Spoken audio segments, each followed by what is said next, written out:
Do you want to know how you can actually run faster? I'm not talking about the little tiny tips and tricks that you can find online that'll maybe give you a second here, a couple seconds there, and you hope that it'll just add up to really being able to run the times that you want. Yahoo! You know the run times that you know you're certainly capable of if you did everything that you could, but you haven't yet unlocked. How do you actually bridge the gap from being where you are, believing what you believe, to believing that you can actually get it done and then doing it? I'm Andrew Snow, and I'm gonna share with you a podcast that I was just on, the Running Book Reviews podcast, where we reviewed my book, Run Elite. And we're gonna cover really everything that it is you need to know. We're gonna go really deep on mindset and what it actually takes to know that you can level up to the biggest dreams that you have. Like, even if it's really big, how do you structure your training throughout early on in your season, all the way up to your race, including the taper leading up to it?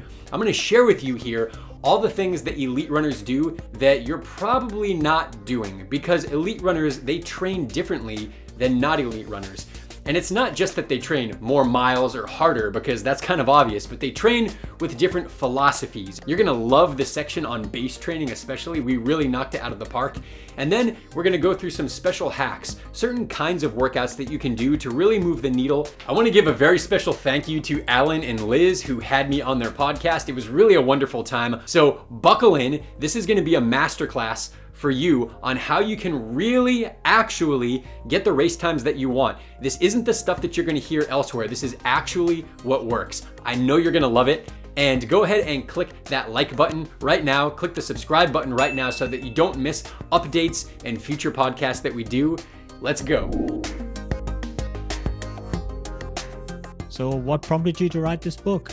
Yeah, this is really the book that I wish I had throughout my running career. I think that a lot of runners, they start to get caught up in feeling ambitious and feeling like they can really do a lot if they put their mind to it and really train hard. And so we often get this mentality of, I call it Rocky mentality, where we think that if we put more work in, we'll get an equivalent amount out. And that leads to the way that a lot of runners tend to train. They focus on mileage, they focus on hard running, and expect that they can just do that and do that and do that and get better and better and better. And this is not what I've found elites do, and this is not what my clients have done, and this is not what has worked well for me. I was frustrated for a lot of my running career in high school and college, trying to run hard and not really getting the results that I wanted. So there's really two things that I found, and I wanted to write this book to give readers what they want and what they need, and I found that they're different things. So what I think a lot of runners want is to know what kind of training to do. Tell me what workouts to do, how to structure my running. And so that's the second section of this book, which is about half of the book. And I really do lay out for you a structure of training where you can basically model elite training techniques. And of course, maybe you're not running the mileage or the paces that the elites are running, or even the frequency that they're running, but we can take the principles that they're using and model them for our own training and really debunk some of the things that had held me back, and I think hold a lot of runners back. A bunch of myths like training to maximize VO2max, training to maximize lactate threshold. It's not that these things don't matter, but we place too high of importance on them, and they're not what elites focus on. So I wanted to be able to give a training structure that is completely personalizable, for the reader. And second is, we lead the book with mindset, because nothing is gonna happen unless we work on mindset. And what I found is that mindset is a misnomer almost. It's very misunderstood. If you go to most runners and ask them, do they need help with their mindset or their training? A lot of times they're gonna say, I'm good with my mindset, just tell me what to do. And there's this idea that if we're in a race and it really matters, that we'll be able to push, that we'll be able to summon the fury and really push through our mental limitations in the race. But that's not what I call mindset, because I believe that most serious runners believe that they can do that. Would you agree? Even for yourselves, when it counts, I will be able to push and I'll be tough. So that's not the distinguishing factor between an elite and their sub-elite counterparts. But what is what I call mindset is what leads up to the race day. How do you execute on your life? What are your lifestyle habits, your diet, your sleep, what you prioritize? How do you fit your training so that it fits your family lifestyle, your work, your finances, the lifestyle that you really want? And that is mindset, because it starts, if you want to run your PR race 12 months from now, you better be able to run that PR before the gun goes off when you're on the starting line, but you better be able to run it when you wake up that morning too, and maybe a week before, a month before, a year before. It starts now. And this isn't just a woo-woo kind of new age thing. What I do in the book is I try to give stories, tangible stories from elite runners who we all know and love, from Olympics past and currently as well, but also runners like you and I who are doing extraordinary things, and listen to their stories and have them tell you that it was their mindset. Their training stayed the same, but their mind is what changed. And so this is really why I wrote this book, because there's a lot of running books out there that talk about the training science and the training structure, but that doesn't matter if you don't have the driving force behind it, if you don't follow through with it. And ultimately, the ultimate failure, I believe, is to train really hard, get the time on the clock that you want, and not be fulfilled by it. Because the only reason anybody wants anything, I say this in the book somewhere in the opening chapters, the only reason we want anything in our running or anywhere else is because we'll think we'll feel a certain way when we get it. And so if we go for the time, but not the reason why we really want that time, once we get it, what will it now give us? If we don't know what that is and pursue that, then kind of who cares if you get the time on the clock? We'd like to say, well, just give me the time on the clock and I'll be happy. But I found it's not true, because we always want the next thing and then the next thing and then the next thing. And if it doesn't lead to a fulfillment, it doesn't really matter. So mindset first, training structure really matters, but not if it's not fueled by who you're becoming and the satisfaction you have in your life. And then finally, I couldn't resist but to put a third section in there of hacks that are really well known in other sports, high level sports, NFL, NBA, US military, high performance athletic endeavors, but it hasn't really trickled down to the running community. And so I share a couple of hacks there. Some runners are using these, and I try to do the best I can to share the stories about how these hacks can be used specifically for running and really accelerate your progress. But I call them special workouts because they don't matter either if you haven't done the foundational work. So step 1, 2, and 3, and I try to bring the reader through that order in order to give a breakthrough in performance. Hey, Andrew here. Thank you so much for watching our videos, and thank you so much if you're one of our readers who's got the book and left us an awesome review. But if you haven't yet, go ahead and pick up a copy of the book, and thank you for making it a success.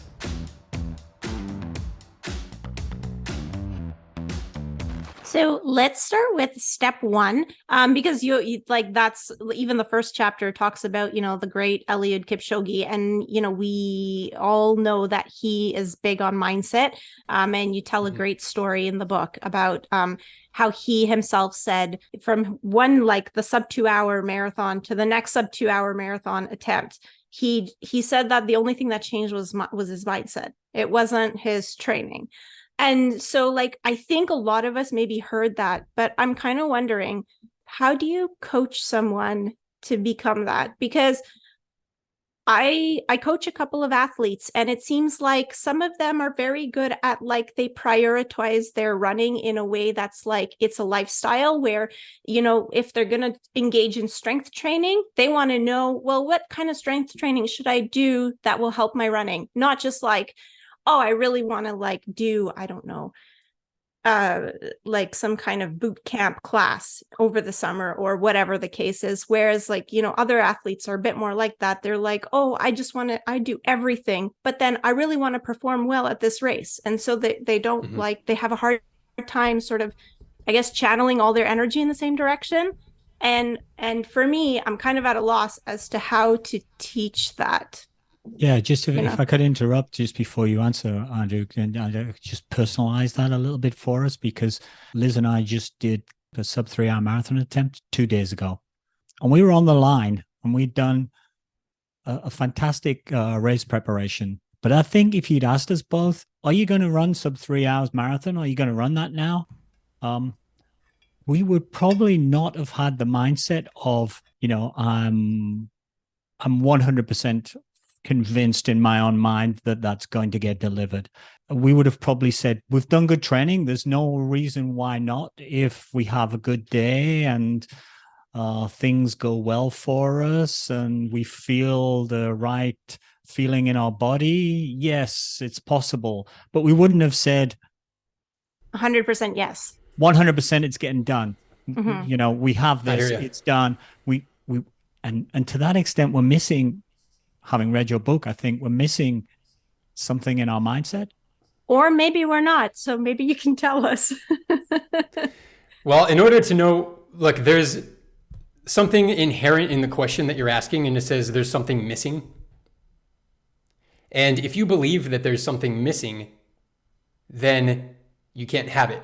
So this is very subtle. This is like, dare I go into the law of attraction a bit here, but let's go there. Because if you acknowledge to yourself that you want something, then subconsciously you're telling yourself that you don't have it.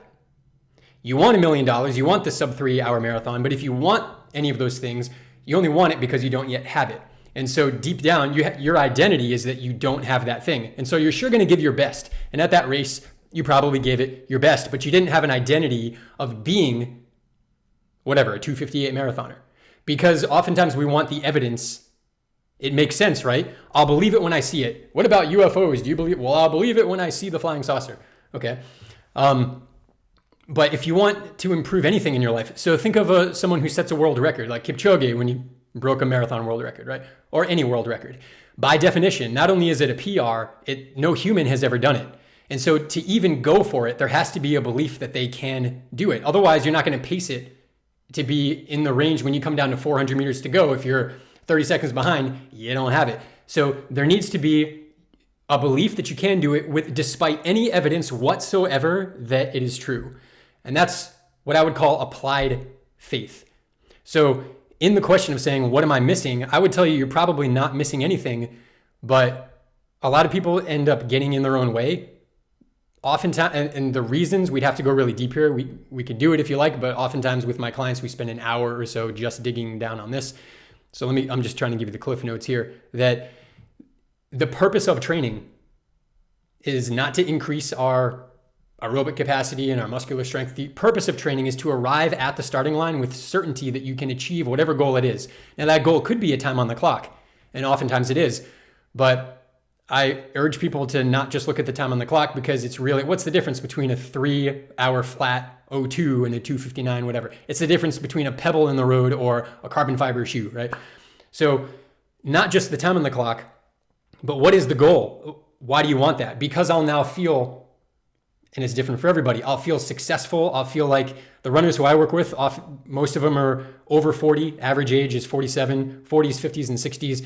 And oftentimes it's a belief starts to creep in that, now's the time to do it because I ain't getting any younger, and now's my time or I'm just keep getting slower. And so they want to prove to themselves that even at my age, I can keep getting better. And if they can do that, that's success regardless of the time on the clock. So focusing on what is really wanted beyond the time on the clock is really important, because things can happen. You can have a headwind that just screws up your race, or God forbid, we remember what happened at Boston a decade ago, where a bomb went off, and there were people behind that who were on pace for a massive PR, but they were never able to finish. And maybe that was their one race, and they flew from Tokyo and they saved up their money for a year, and they're never going to come back, possibly. And so what a shame it would be if their success, if their fulfillment was robbed from them because they didn't get the time on the clock. But they could define success in a different way. And so defining success in that way, other than the time on the clock, what it gives you is really important. And we often don't like to do it because it's like, yeah, but I want the time on the clock. And we forget often that by pursuing becoming the kind of person who naturally has that time on the clock, you get the time on the clock as well. Like Kipchoge. Kipchoge didn't, at the press conference the day before he broke 2 hours, he was also asked, Kipchoge, what happens if you don't break 2 hours? Is there a plan B? Is there another race? Will you do it again the next day? And he didn't even answer the question, really. He had his hands in this nice little steeple and he smiled. And he said that there is no plan B. This is done. I'm doing it tomorrow. And like, if my creator wills it to be differently, I guess I'll take it in stride and deal with it then. But there is no plan B. And let's not forget that, yes, the plan was to break 2, but not really. That's kind of the marketing behind it. That wasn't his plan. His plan was to show that no human is limited. And if you listen to him then and now, even at the Berlin Marathon, he says, I'm doing this to show that no human is limited. And he's like a philanthropist through his running. And for that reason, I think we love him for that reason, not just because of his time is on the clock, but because of who he is. But how do you think Kipchoge himself feels? Like at that breaking 2, when he did it at the Ineos, his wife was there, and his wife had never been to any of his races. But he brought his family in for this because it was more than the time on the clock. They weren't there for his Olympic golds or his world records, but they were there for this because the purpose of this wasn't the Olympic gold. It was to show no human is limited. And so when we tap into that driving force, the time almost becomes secondary. So I'll bring it all back to the purpose of training is to toe the line with absolute certainty that you will achieve whatever goal it is. I can go deeper in that if you like, but let me stop there. Yeah, I guess I will just ask, like, so how do you train someone to do that? So let's say I have an athlete that was a university runner, and so she was running certain very fast times for the 5K. Now she's having a hard time going sub 20 minutes. So I think there might be something going on where she gets in her own way. Actually, I highly suspect it because she can run a 10K almost at the same pace as she's running her 5K races. So there's something going on there. And how do I get her out of her own way? Like how would I start? Like first step number one. Yeah. Well, because she's not here, I wouldn't coach like this because we can make some assumptions about what she might need, but we really don't know without her here. So for example, her nutrition, her sleep, what's going on at home, emotional distress. What else is more important to her in her life? Maybe nothing, but maybe her grades, or maybe her family, maybe her boyfriend. Maybe there's something we don't even know about that she doesn't even want to share. And we can never know unless she's here. So this is a very individual thing. But if she's getting in her own way, she would know it. She would know it consciously or at least subconsciously. And we can hear that through the words that she uses. So do you recall in the book, I talk about something that I learned from Tony Robbins, which is called the triad. And the triad is what determines how you feel. And there's three things that determine how we feel. So with your runner here, I mean, what emotions might she say she feels in result to her not being able to break the 20? What might she say? It depends. Is she frustrated? Is she disappointed? Yes, so she's usually very disappointed. Okay. She's kind of a little bit in disbelief most of the time, because she's sort of like, oh, I can't believe that, for example, last year I was at this point and this year I'm at this point. Yeah. So okay, I feel I can jump in right there. So there's two things for her. Okay, I'm going to come back to the triad, but I think I hear a little bit what's going on. It's what you focus on. So what we focus on and what we believe are going to determine whether we've been successful or not. You two were going for a sub 3. Yeah. So had you run a 2:55, would you have considered that success? Yes. Okay. But take Kipchoge, and if he ran a 2:55, would he consider that success? Probably not. If you were racing at full tilt and he ran a 2:55, it probably means, what happened? I'm burnt out, end of my career, an hour slower than I'm capable of. I'm losing my sponsorships. I better go to the hospital. But for a lot of runners, 2:55 would be, I'm over the moon, is faster than I ever thought possible. It's the same time on the clock. It's a human being running the same time. One is lit up by it, over the moon, and one of them better go to the hospital. Life is over. By the same time. So it's not the workouts and it's not the time. If there's two, right? Let's take them one at a time. It's our beliefs and our focus. So let's talk about focus. You can always focus on what there is that went wrong. So missing the time, and for your girl here, she's not even breaking 20. She feels disappointed. It's disbelief. And these things are true. She's running, slow for her, what her standard is. She's running slow. She might feel burnt out. And these are all true. But, we could also choose, it sounds cheap until you do it, that we can count our blessings too. Because you can also find no BS, right? We don't want to lie to ourselves here, but you can also find what it is that's working really well. Maybe she could find a training metric that's going really well. Well, I have more training days this year than I ever have before. I'm more mature as a runner with my pacing than I ever have before. I have these brand new shoes that'll take 6% off of my time. I have the best coach I've ever had in my life. I'm really at a time in my life where I can focus on school and running because I have scholarships and student loans and I don't have to worry about work right now. I have a family who loves me. I have a boyfriend who loves me. I have free food from the cafeteria. Oh my goodness, I have the best facilities that a university can offer.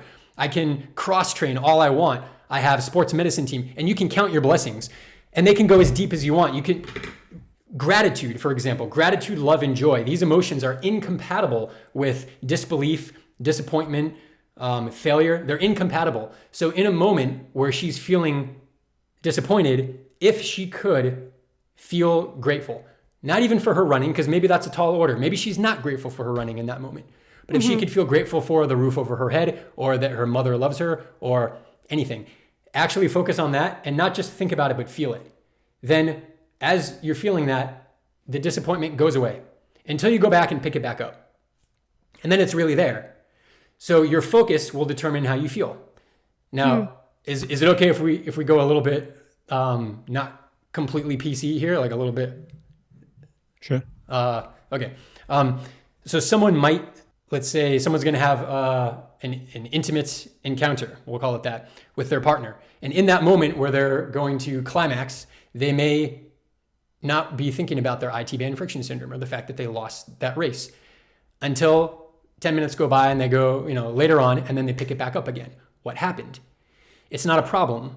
Missing the 20-minute barrier, missing the 3-hour barrier for her or for you or for anybody isn't the problem. But when we focus on it and create an emotion out of it, that feels like what sucks. And the only reason it feels bad is because second part, focus and then belief. So if we have a belief about what it means, then it starts to hurt. So if we believe that we're washed up, or we believe that it's unfair because the universe owed us something, then it downward spiral. But you can also have a belief that no one can coach this within you. It can just be presented to you and you can choose to adapt it to your life or not. But there's a belief that I've found to be really useful in my own life, and a lot of my clients use this, is that everything is always working out for me. Everything is always working out for me. You don't have to believe it. It doesn't have to be true or not true, but if you were to believe it, as I do, that everything's always working out for you because whatever your belief that supports that is, then no matter what. Look, let me tell you a little story here about one of my runners, Karen, who's 64 years old. She runs about a marathon she's in the book as well. She runs about a marathon every month. 2 of her marathons ago, about 2 months ago, she was, it was in California somewhere. She was running through this tunnel and she fell and she smashed her knee into the ground. And it was bleeding and it really hurt. And she was down on the ground for like 30 seconds and it really sucked. She got back up and then she was limping. She was able to finish the race. And for that last part of the race, she was thinking, this isn't fair. This sucks. I'm going to lose my time. She already had her BQ, but she wanted to go faster to lock in that BQ, And she was going slower and slower. There's blood. Her knee hurt. She didn't want to do damage to herself. It sucked. She crossed the finish line. She got her medal and she's walking over to the athletes' village. And right where she's going to go, over to this tree, this big branch falls out of the tree and smashes onto the ground. Apparently a big one, a devastating one that had she been there, this is where she was going, to the shade. Had she been there, this giant branch would have fallen on her. And so I asked her, Karen, is it possible that someone's looking out for you, that when you fell and hurt your knee, it got you to cross the finish line 30 seconds slower than you otherwise would have? And had you not done that, you'd be dead or crippled or had a really bad day right now. And so it was actually a good thing that you smashed your knee into the ground. And she said, yes. And so if you miss your time, what does it mean? It sucks that you missed your time, but maybe it'll highlight to you the thing that you neglected to do. Maybe your diet could have been better. Maybe you could have paced it. Maybe you ran a positive split and you knew you should have run a negative split, and next time you'll go out even more intelligently. Or whatever it is. Maybe you got too competitive with this person. You get it. There's 1,000 things it could be, but it's up to you to decide if it was a failure or everything's working out for me. What do I do now with it? And when we tap into that, there is no failure. So if your girl is missing 20, it's an opportunity for her to change something, to give up running and do something else, or take a rest because she's pushing too hard for 18 months in a row, or get a new strategy, go back to base training, etc. Oh, that's good. That's good. So for us, I guess, Alan, we'll have to look at our recent 306 and see how everything is working out for us, because we've learned something from it. I think one of the things that we have learned up to this point is seek joy in your running, find the joy. And we found that easy to do, and we're getting better and better at doing training blocks with mounds of pleasure and enthusiasm and joy. Mm-hmm. And to that extent, if you don't achieve your running goal on race day, doesn't subtract from that 12 weeks of I couldn't think of having a better person to train with, more fun, more joy in just my physical ability and development, and all of that is banked and can't be taken away. So what you said here is you said gratitude, joy, fun, and physical ability.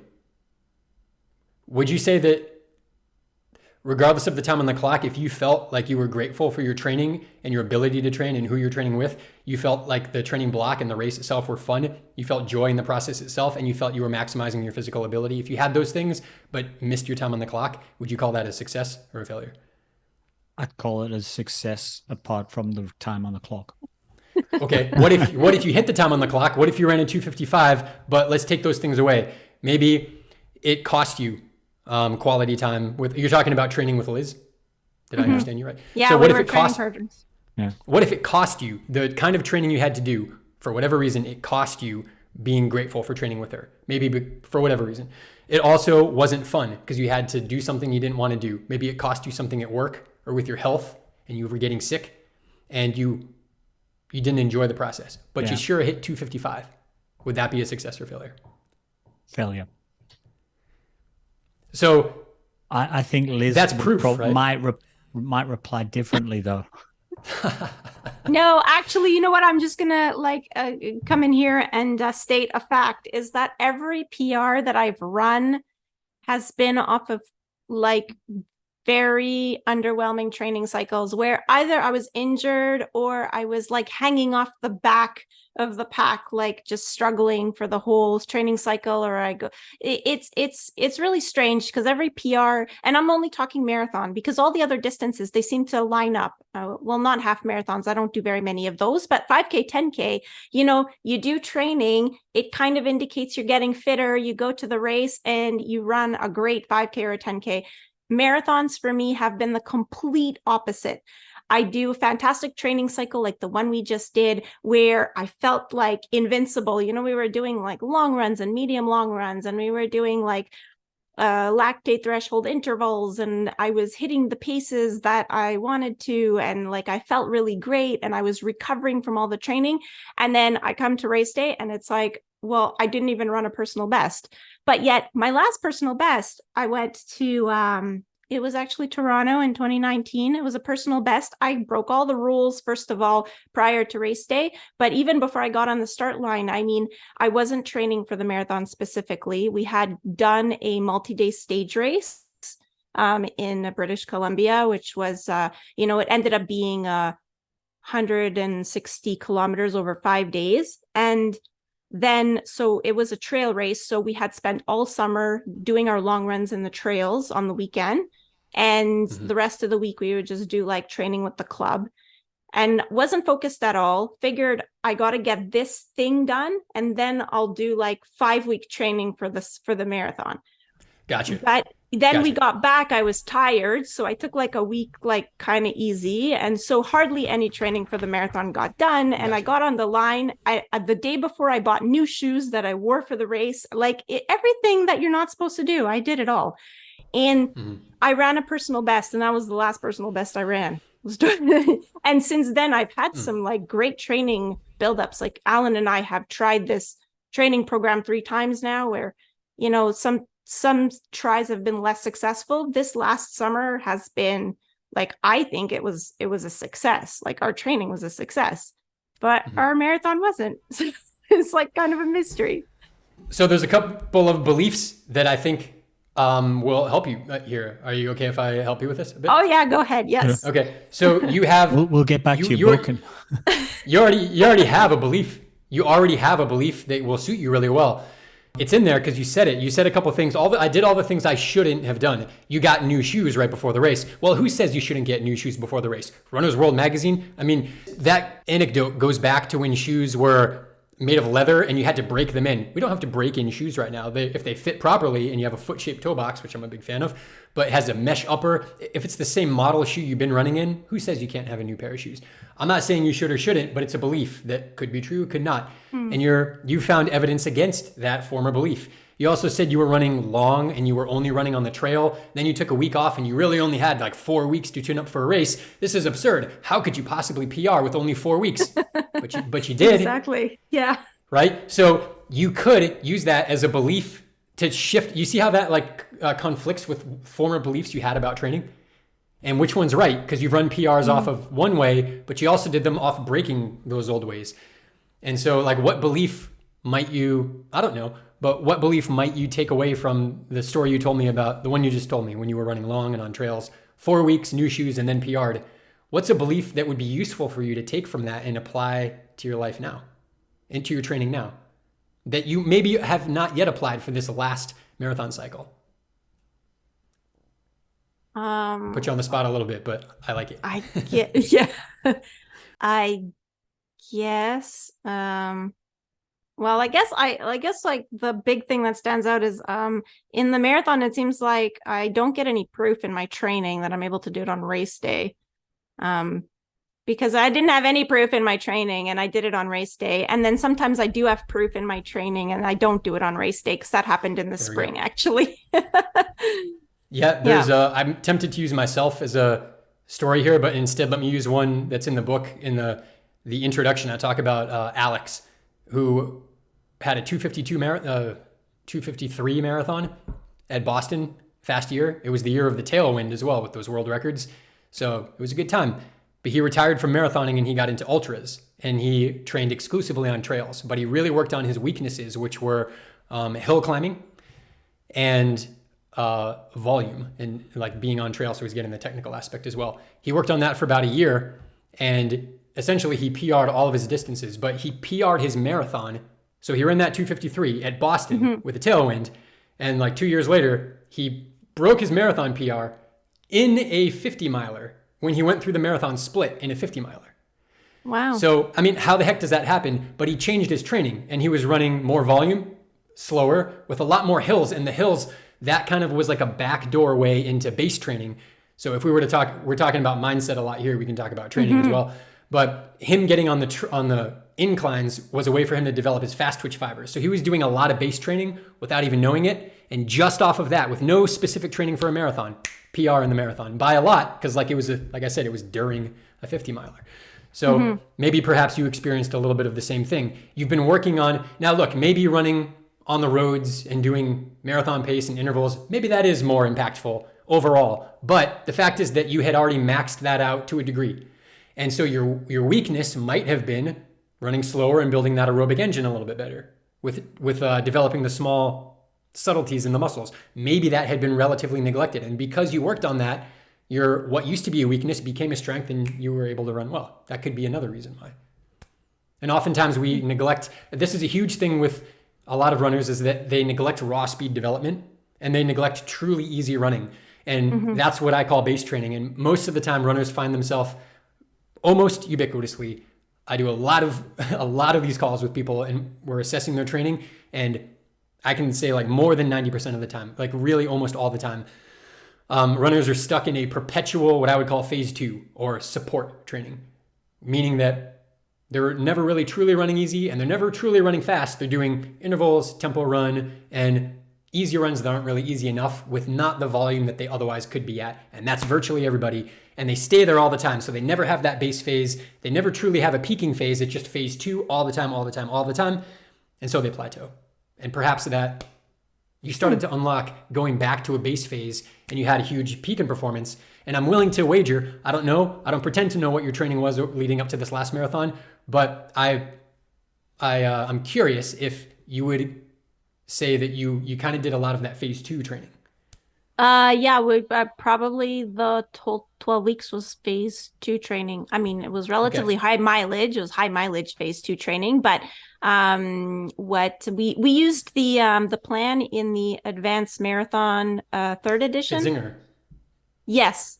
So he has a lot of long runs, medium long runs, but very few like easy runs that are labeled like recovery or easy runs. Mostly all the long runs, medium long runs are at like not quite an easy pace. Like, and it's even described in the book. So it's not like us just deciding to do it that way. It really like that's the way it's supposed to be done. So I think just like on the end of any training program, we've got things to think about, because you get to judge your training program, I guess, on the results that you get at the end in your target race.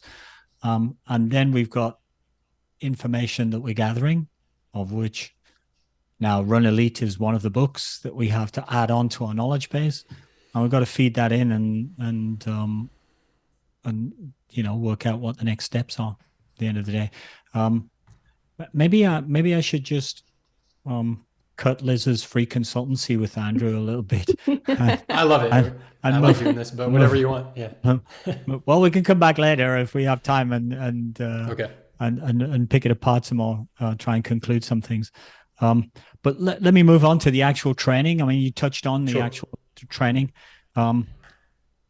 You come at it from a slightly different angle, and you have a unique approach to training. I mean, at the end of the day, it's running, and you have to run, but you come in at a different angle. We talk about lactate threshold runs, and how Liz is not good at lactate threshold runs, and she doesn't like them, and maybe she needs to focus on that. Or every week or 2 weeks we get a VO2max run, and we're sort of focused on the geeky numbers and terminology. But actually, you say these numbers are not the things that are rate limiting for us. These are not the numbers that are holding us back. Without going too far into it, I'll just ask you, how come? They're not what limit your performance. I can prove it definitively. In fact, my YouTube video that came out a few days ago is on VO2max. It's called VO2max is not what limits your performance. Here it is.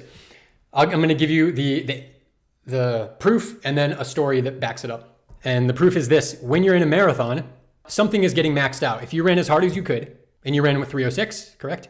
Mm-hmm. So 307. Okay, so 306, 307. Would you say you went about as hard as you could? So you were maxed out. But if we were to measure your VO2 at any point, never were you at your VO2 max.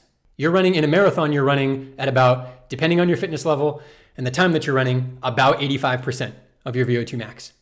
So your VO2 max is not even maxed out. But something is maxed out. How could VO2 max possibly be the thing that limits your performance? I'm not saying that it's not important. I'm saying it's not what limits your performance, because it's at 85%. Now, same thing with lactate threshold. Lactate threshold's a bit higher, depending on how fast you are. If you're really fast, you might be running at like 97. I mean, in a marathon, 95% lactate threshold, but let's say 90 to 95% lactate threshold. But once again, it's not 100%, but something is 100%. It's not what limits your performance. You can conversely go to a shorter distance. Let's say a 1 mile, okay? Because a 1 mile, most people are racing under 12 minutes, all right? In a 1 mile, you're at maybe 115 or 120% of your VO2 max. Therefore, VO2 max also isn't what's limiting your performance, because you can shoot right on by 100%. Something else limits you, but it wasn't the VO2 max. You were able to max that out and then some and go anaerobic after that. So VO2 max and lactate threshold aren't what limit your performance. Here's the story that goes along with that. And this story is in the book as well. We all remember Lance Armstrong. Do you remember the story in the book? So Lance Armstrong, fantastic. Now, whatever we think about his ethics with doping and things like that, let's put that on the side for a second, because that's all uncovered, and everybody at that level in the top, 30, we're all doing that.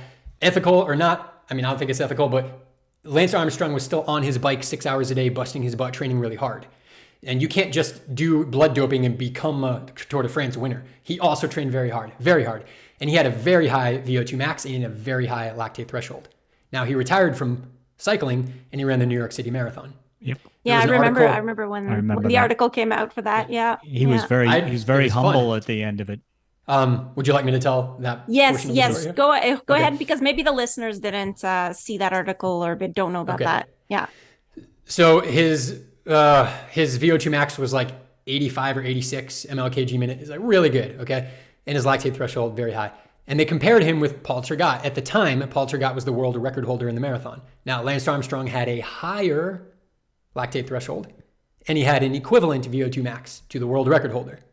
So, if VO2 max and lactate threshold are what determine our performance, Lance Armstrong is as good or better than the world record holder. He should be able to run the world record. And even if we say that he couldn't do that, he'd certainly be close. Maybe instead of a 205, maybe a 210 or even a 220, even a 230, even a 240, for goodness sake, but he ran a 258. not a bad time, but for one of the greatest endurance athletes who's ever lived, a god awful time. But so VO2 max and lactate threshold are not what contributed. What is it? What do you think? I believe that there are two things far more important. Well, there's really three. We know what it is because we've read the book. But if you were Jack Daniels, you would say, okay, you got two of my three things. So my third thing is running efficiency or yes, I know how to. That would actually that's perfect. So within there's if we think of this as a pyramid, on the top, the ultimate limiter of performance is mindset. Second, underneath that is that running is a muscular event. It's the integrity of the muscles. But then we have our metabolic systems. So that's where we're talking right here. VO2 max, lactate threshold, metabolic systems. Within that, yes, it would be VO2 max, lactate threshold, and running economy. And have you ever had Jack Daniels on your podcast? No, but we covered his book, and what we did was we sent him a whole bunch of questions, and he sent us the answers. Okay. I'm a big fan of Jack Daniels. What a smart guy. I learned a lot from him. I corresponded with him when I was back in college. Looked up to the guy a lot. Smart man. But even Jack Daniels says, if you look at, if you ever get his DVD on, I forget what it's called. He's got a DVD. He even says, yes, VO2 max, lactate threshold, running economy. Those are the three components, the inputs. And he says the product of those are what create performance, but not in equivalent proportions. And VO2 max and lactate threshold are actually very small inputs compared with running economy, which is this giant input. So running economy is most important. But the problem is running economy encompasses so many things. It's your gross movement. It's the cellular metabolism. It's the location and size of the mitochondria. It's the amount of brown adipose tissue. It's the elastic recoil of the Golgi tendons in the muscles. It's a million different things. So even though it's really important, it's so many things that it's almost, how do we even quantify running economy, you know? Mm-hmm. Mm-hmm. So I agree that if Jack Daniels were here, he'd probably say, well, that's two of the three. But I believe that I know he would also say, because I've heard him say it, that running economy matters more than the other two. And I would agree. So your conclusion is that, running is basically a muscular event. And the proof's in the pudding with that Lance Armstrong story. He had the aerobic engine, he had the metabolic enzymes, he had the strong heart and lungs, but his muscles were not conditioned for running, they were conditioned for biking. So he was not a fantastic runner. We can take it to the extreme and take like a really good tennis player, Serena Williams, and put her in a marathon. Probably not that great of a marathoner, even though a great athlete, because she's not specifically trained for the marathon. And we can take it even within running, take Usain Bolt and put him in a marathon, and you two are probably going to beat him. I'm probably going to beat him in a marathon. I mean, I don't know. The guy will just like smile at us and charm us all the way to he beat us. But, because he's specifically trained for that one implement, and nobody's better in the world than him at that. Mm-hmm. But the marathon's a different story. So yeah, it is the economy of motion. It is when I say it's a muscular event, it is how your muscles perform for the specific demand of the race. And if you want to run a 3-hour marathon, that's a 6:52 mile. And so your muscles better be able to fire at 6:52 pace in whatever. For some people, running a 6:52 mile might be recruiting all their fast twitch fibers, and it's a full sprint. If they're old and 400 pounds and have never run a day, running 6:52 pace for 30 seconds might be a sprint. And for them, it's all out fast twitch muscle fibers. For Kipchoge, it's slow twitch muscle fibers all the way, baby. And so to run a 3-hour marathon, I don't care if it's fast twitch or slow twitch, you have to maintain 6:52 pace. And that is a muscular event. And then what supports those muscles are the metabolic system. So then we have a conversation about that. But for sure, it is a muscular event. We're not, there's a quote, runners are not lungs with legs. I really like that. We're more than that. It's more than just lungs with legs. Okay, so now I guess we're going to move on. I'll give you the question, Liz, but we're going to move on to how do you get your muscular event to be the best muscular event you can get? So take it away, Liz. And this is probably like where the triphasic model comes in. And the triphasic model, so like there are 3 steps. There's base training, support training, specific training. But you also have a 4th step, which is conditioning, which would actually come first before you start the triphasic model. And how long in each phase should we be? And let's say I don't know if you want to talk about conditioning. Conditioning is just like if you're coming back from injury or if you haven't run for a long time. So I think like it's almost like a bonus step.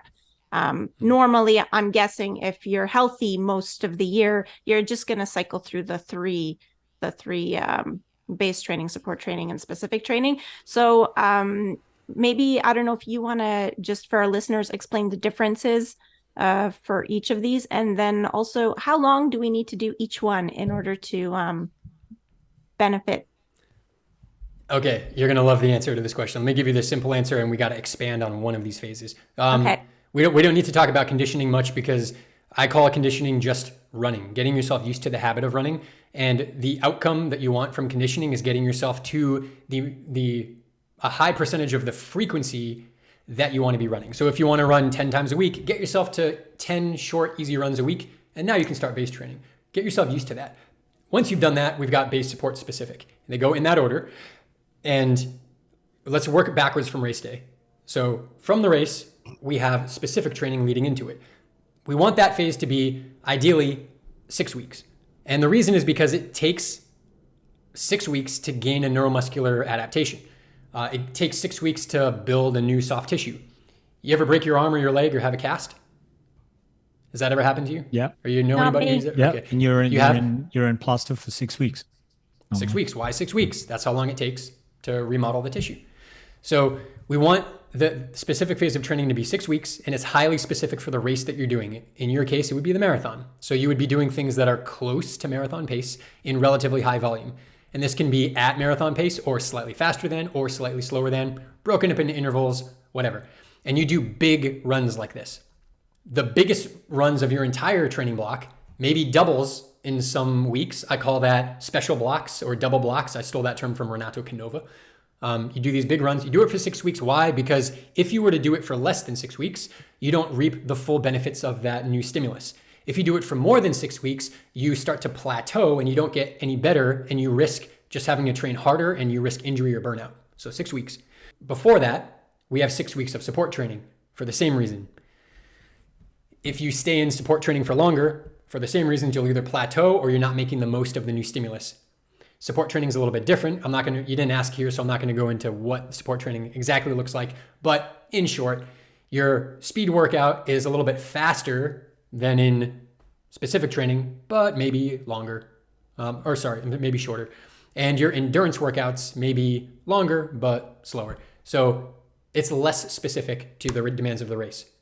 But then we get to base training, which is really important. Base training is at least 6 weeks. Okay. And it can be up to however long you want. It could be multiple years.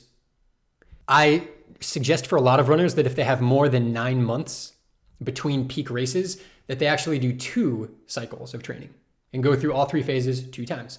You don't have to. Personally, I like to train for 9 to 12 months for a single race and do a big base phase. I just like it.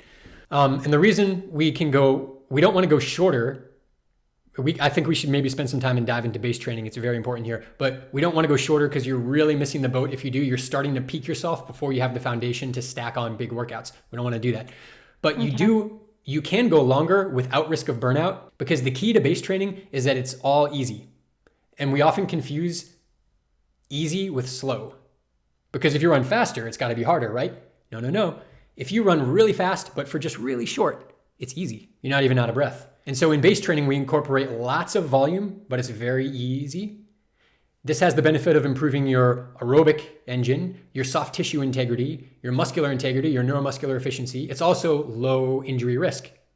But then we also do raw speed development, which is strides and hill sprints and certain kinds of strength training, things to recruit those fast twitch fibers.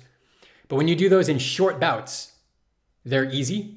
If you do the hill sprints uphill, you have less impact, there's less injury risk, you don't burn out, and you can actually accumulate a lot of volume of speed within a week without ever going to the max, without ever huffing and puffing. And so therefore it's sustainable and you can do it for a very long time without burning out. But it's far superior to just running easy, like old Lydiard style training. Mm-hmm. So if I remember rightly from the book, you actually talk in base training about hill sprints for 8 seconds with like a full recovery, like maybe 5 minutes or even longer. So I got that idea from Brad Hudson. Have you read his book, Run Faster from the 5K to the Marathon? Not yet. Fantastic book. Highly recommend. Get this one. Brad Hudson. Brad Hudson was coach to, I was a fan of his because he coached Dathan Ritzenhein, who's one of my favorite American runners. He coached Jorge Torres, Alan Culpepper, Shane Culpepper, on and on and on. This guy's a very successful coach. I believe he might have coached at University of Colorado, but then he was a private coach after that. Very successful coach. And he had his runners doing hill sprints, all out for 8 seconds. Now, why 8 seconds? Because we have 3 metabolic systems.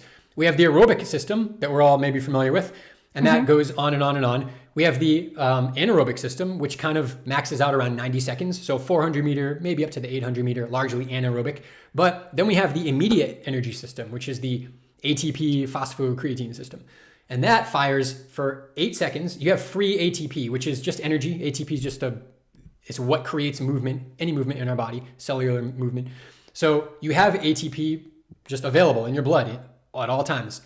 And you can use it up, most of it, in about 8 seconds before you have to rapidly start making more with anaerobic metabolism.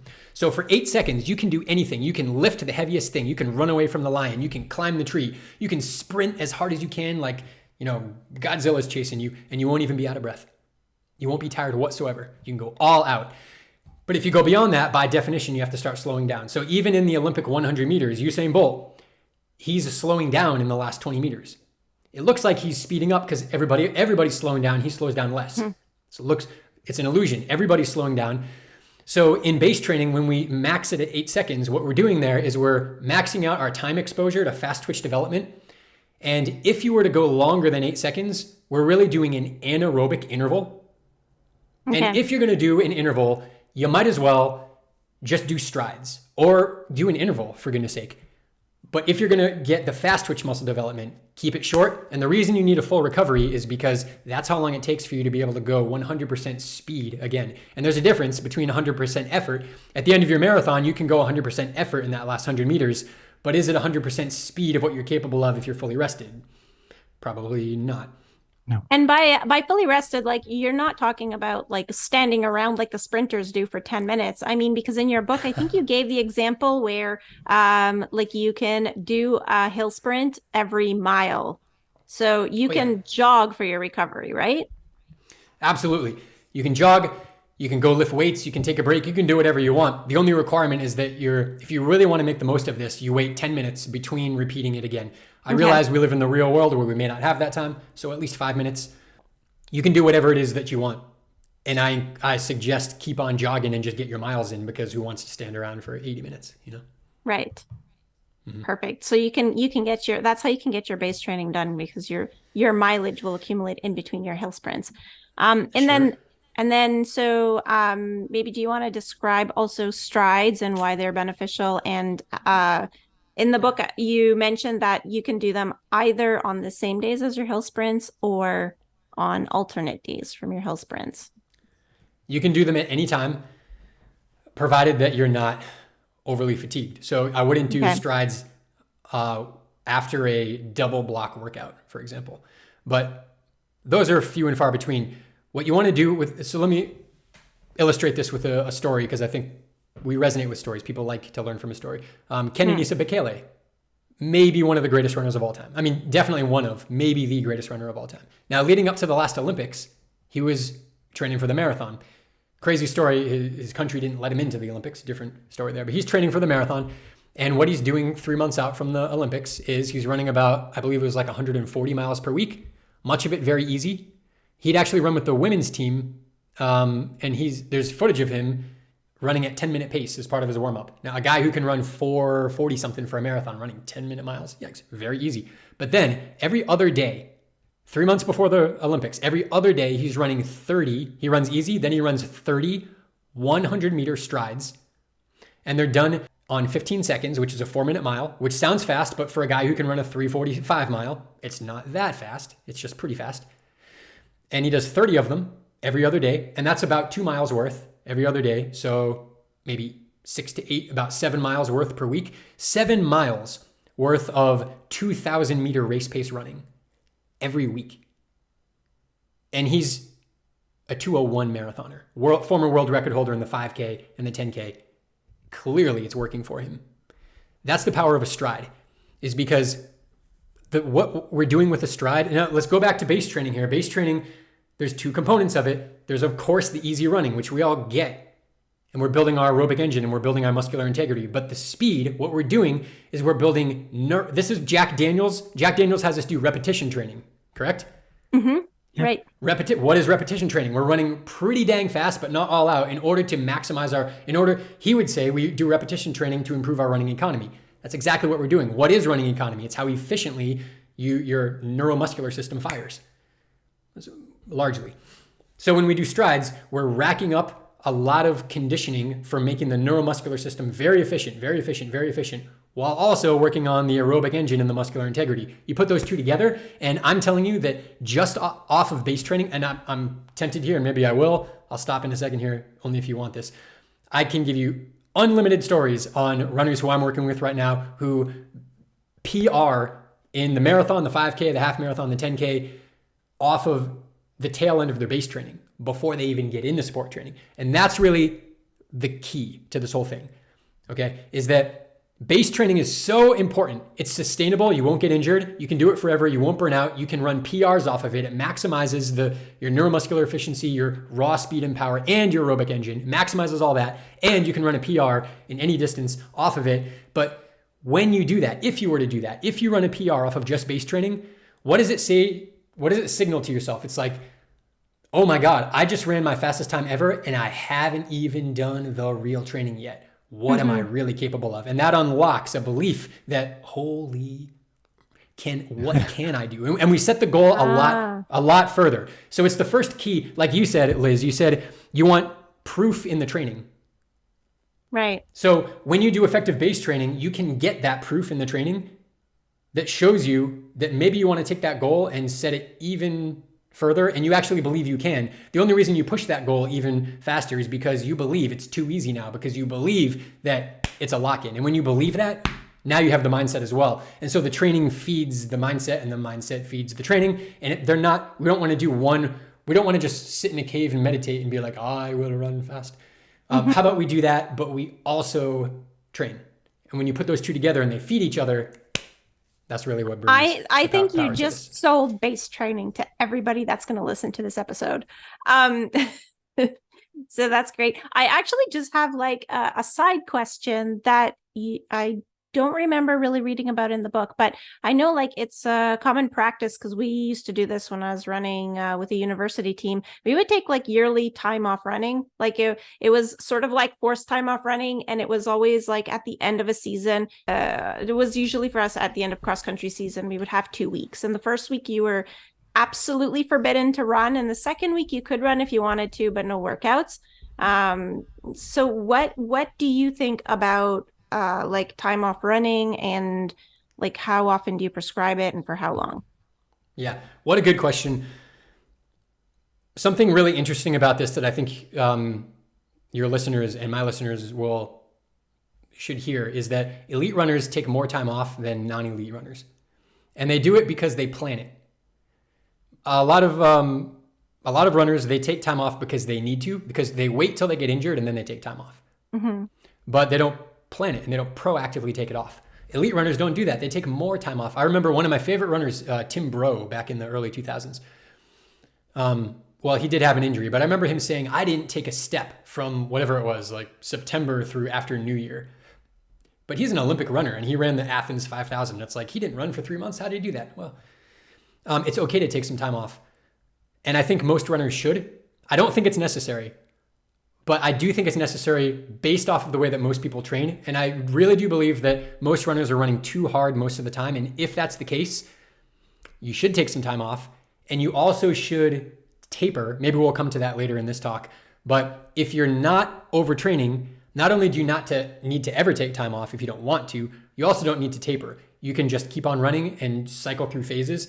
But for most people, taking time off is a very good idea because it protects you from a number of things. And I'll tell you, musculoskeletal injury is the least of the worries. It will help you.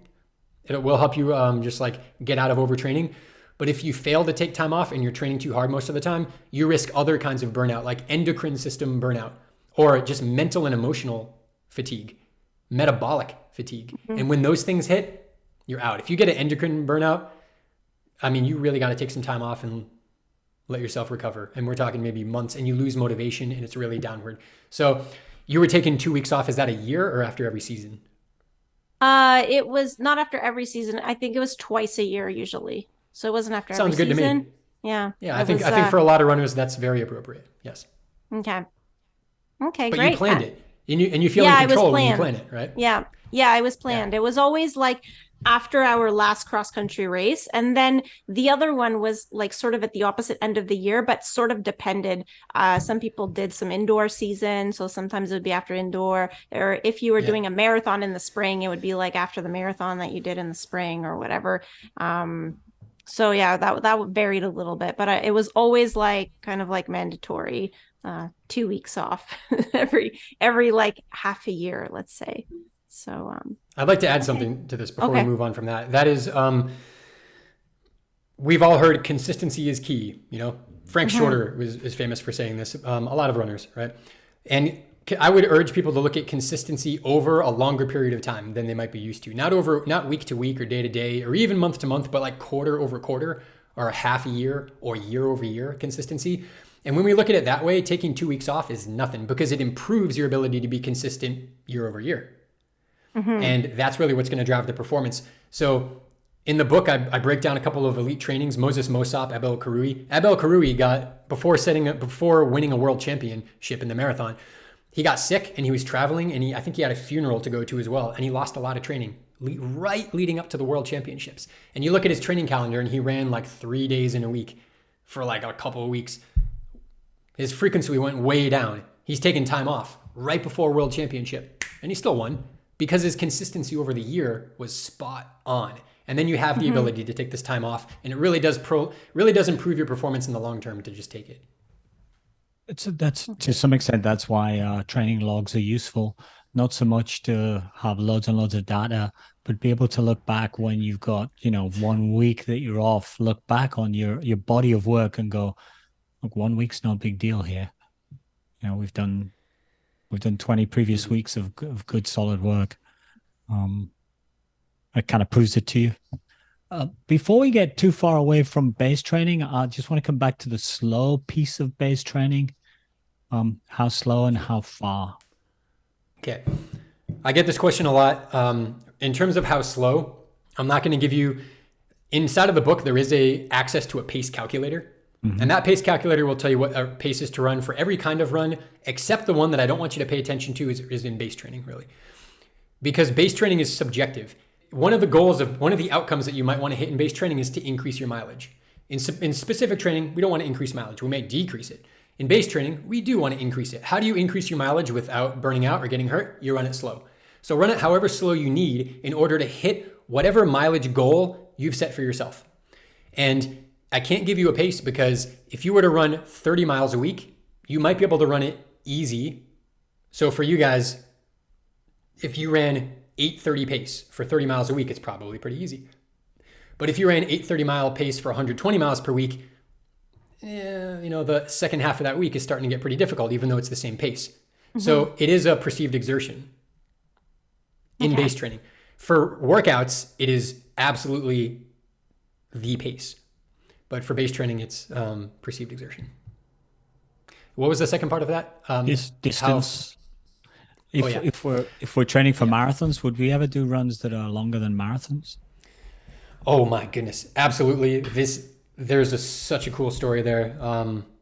So let me finish with that. But how long? The longer, essentially, to a degree, the longer the better. To a degree.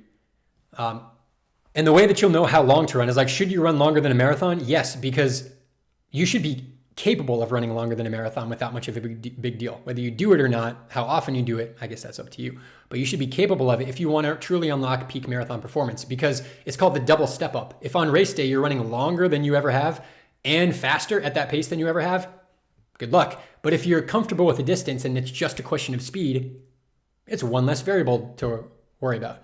So you do want to get your mileage as high as you can without it having an adverse effect, either injury or robbing you from things in your life that you want.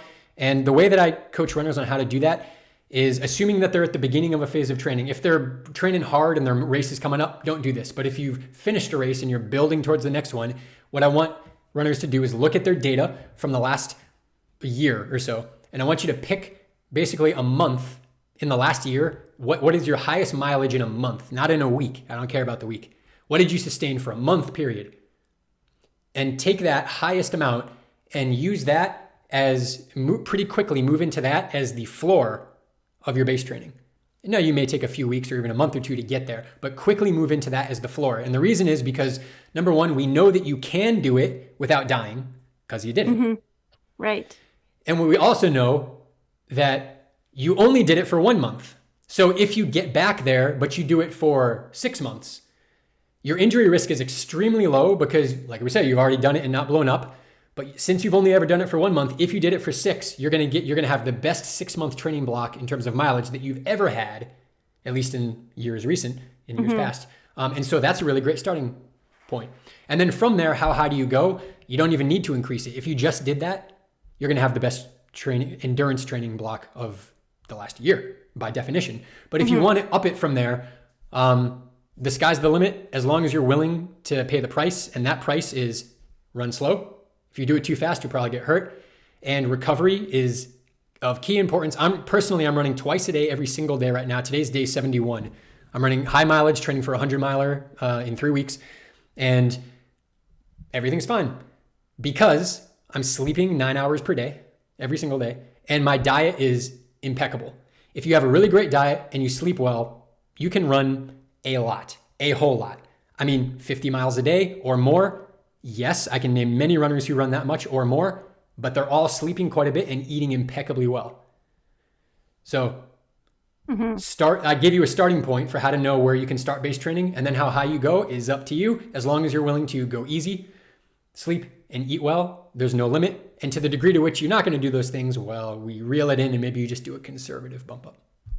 And so during this base training phase, can you attempt maybe a couple of these over distance marathon long runs? Because you talk about doing 2 in your book. And I think you talked about it in terms of in the specific training phase to do them. But can you maybe attempt them in the base training so that they're no longer new, or then is that just too much? Not at all. I've got a runner right now. His name is Kyle, he just did a 27-mile training run and then a 50K training run, and he's in his base phase. Okay. But he's not a stranger to these distances, so it's not that big of a deal. For myself as well, same thing. I'm an ultra runner on the trails, so last weekend I did 27 miles with a bunch of vertical gain on a single track trail. No big deal. I ran again that evening when my friend came over.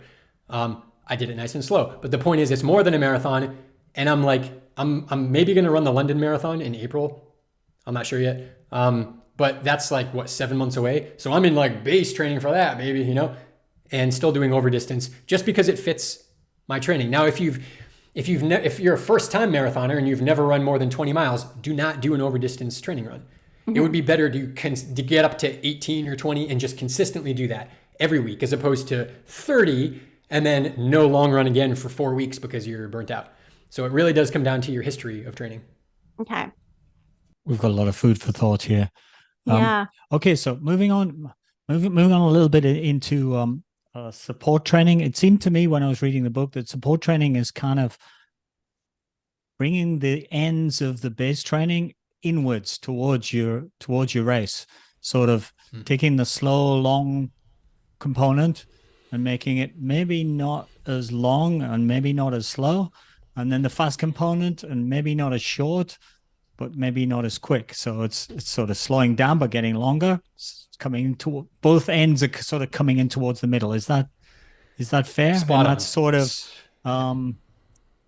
That's sort of collecting in all the muscle fibers. So all the fast twitches from one end and all the slow twitches from the other end, and sort of working from the outside inwards towards your race fibers or whatever they are. Yeah. I'm really happy to hear you explain it like that. You said it exactly correct, but what it tells me is that I have video trainings where I animate this.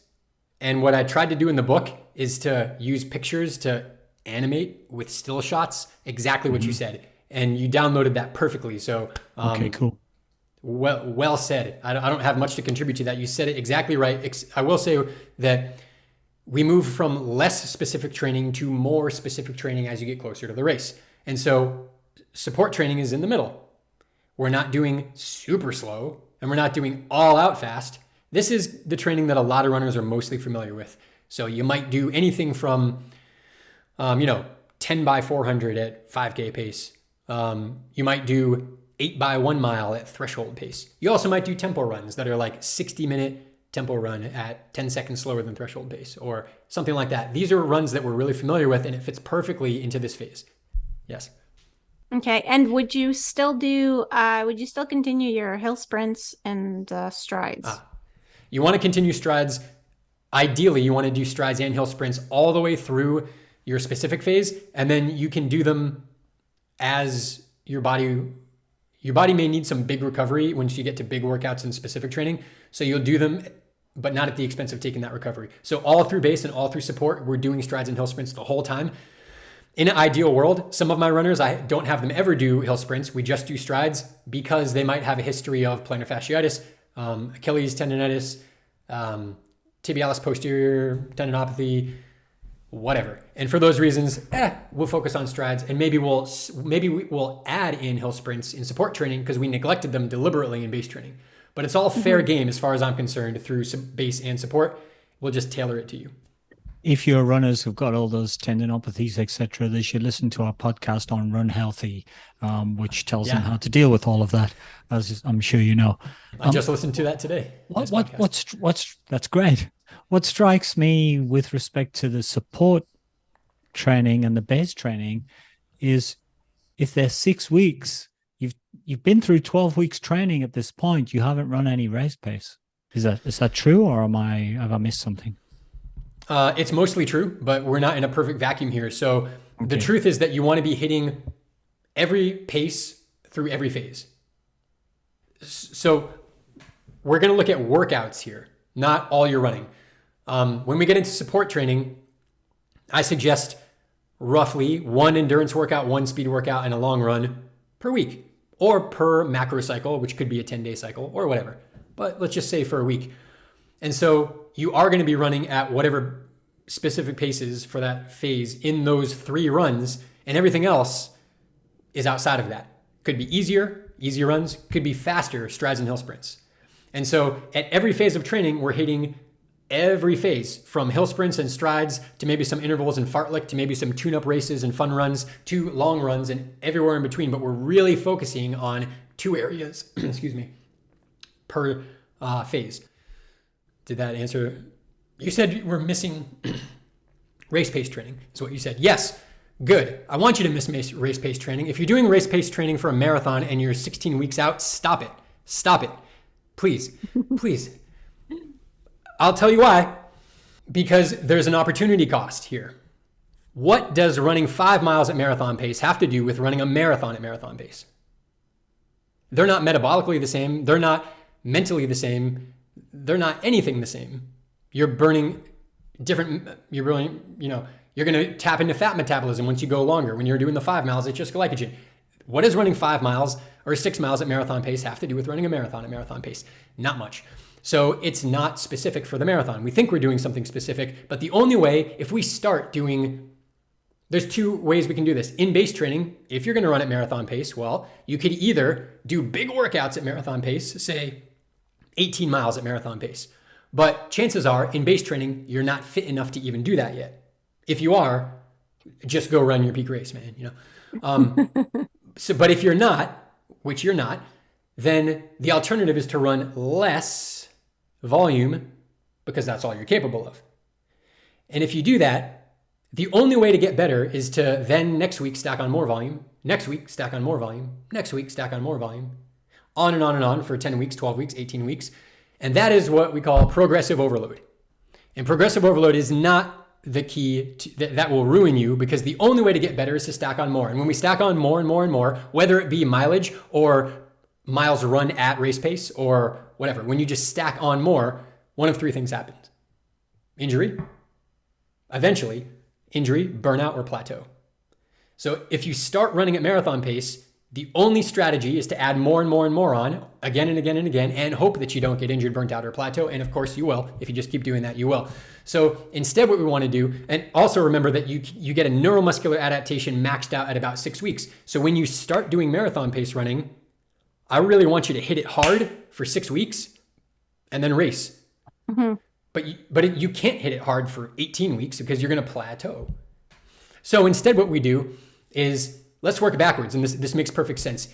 If you want to run at marathon pace for your marathon, it would make sense that if you can get in, okay, let's use the most extreme example here, a double block workout, where in the morning you do a warm up, and then you do, let's take a really truly elite workout here, and this is in the book. 10K at about marathon pace, 5-minute break, 10K at about marathon pace. Go home, eat lunch, take a nap. Come back in the evening. Again, 10K about marathon pace, 5-minute break, 10K about marathon pace. We can fine tune that a little, but you get the point. And what do you mean by about a marathon pace? So like, let's say our marathon pace is, so you said 6:52 per mile, since we're talking in miles.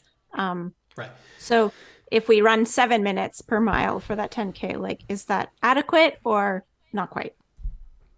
Yes.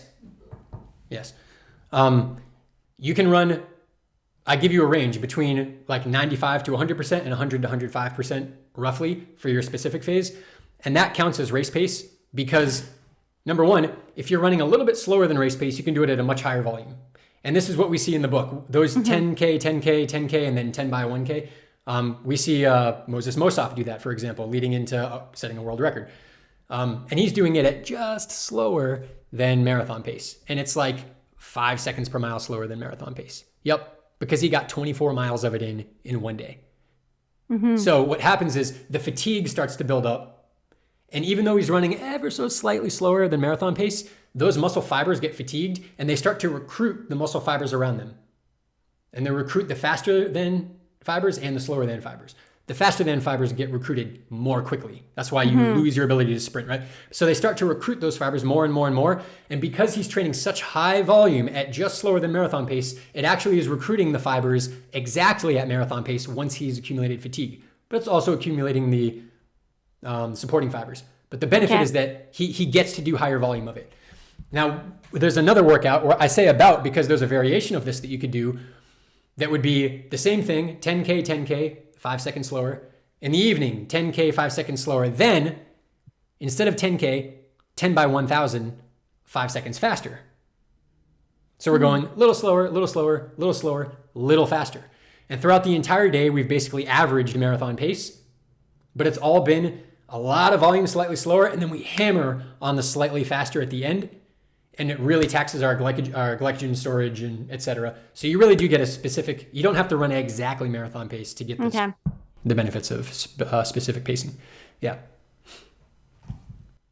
That sounds like a scary training program. And now you've put it into Liz's head. This is going to be a problem. Sub it out for 5Ks. Do 5K doubles in morning and evening. That's appropriate. I've done a workout that's similar to that, and maybe my coach at the time got it from the similar place you got it from. I have no idea, but we used to do once during the marathon training cycle. We would go out morning and evening, so 20K in the morning, 20K in the evening, 10K easy, and then 10K at marathon pace in the morning. And then 10K easy, 10K marathon pace again in the evening.